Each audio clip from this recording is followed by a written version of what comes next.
parler, nous sommes avec Elijah Deblat, rédacteur en chef de RP Média. Bonsoir, monsieur Deblat. Bonsoir, merci de m'avoir invité. Mais je vous en prie, merci d'être avec nous sur RT France. Je vous en prie. Ces substances mélangées à ces hydrocarbures exportés dans les pays d'Afrique de l'Ouest, c'est fait sciemment et pourquoi ?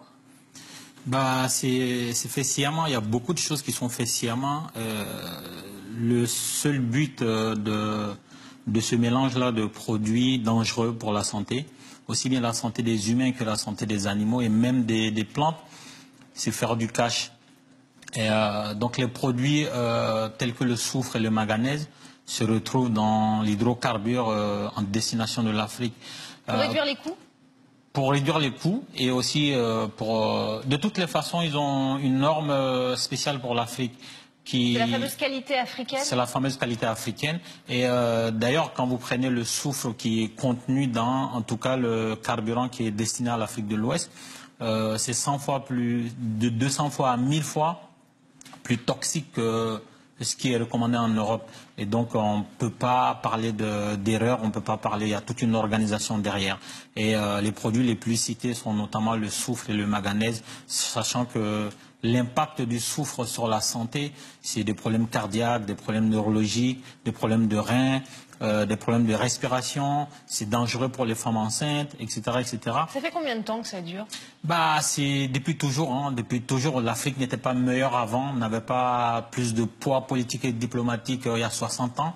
Et ça n'a pas changé, donc les rapports sont quasiment pareils. Sauf qu'aujourd'hui, il y a plus de monde qui en parle, mais en tout cas, ça a toujours été le cas. Pourquoi l'Afrique ne peut-elle pas imposer des normes sanitaires comme celles de l'Europe ?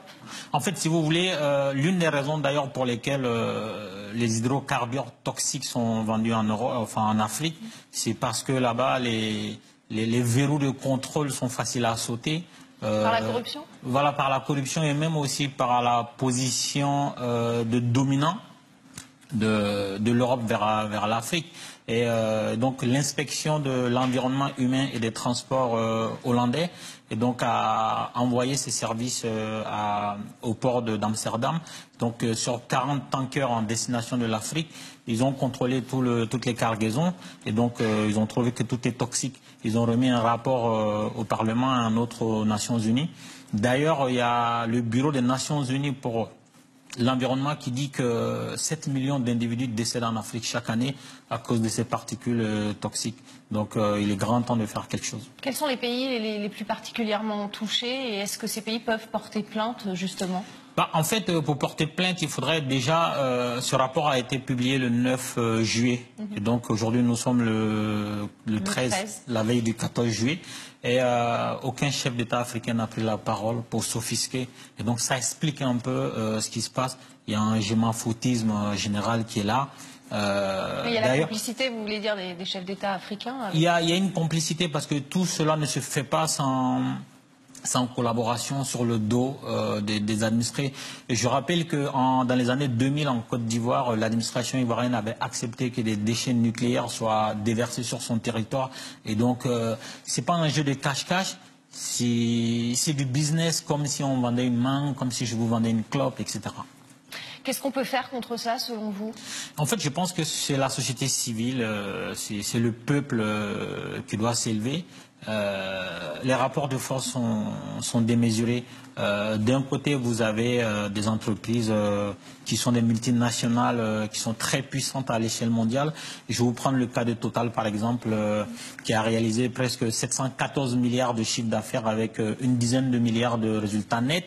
Quand vous prenez le PIB de l'Afrique de l'Ouest réuni, c'est à peu près 750 milliards de dollars. Parce que ce pétrole est moins cher à produire pour ces grosses multinationales ?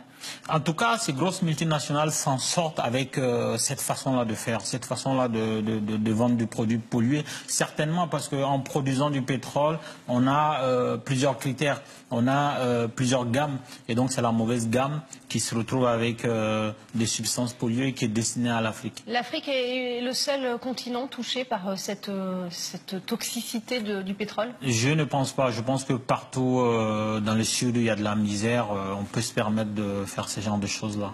Merci en tout cas, monsieur Deblat, d'avoir répondu à nos questions sur RT France. Je vous en prie, merci à vous de m'avoir invité.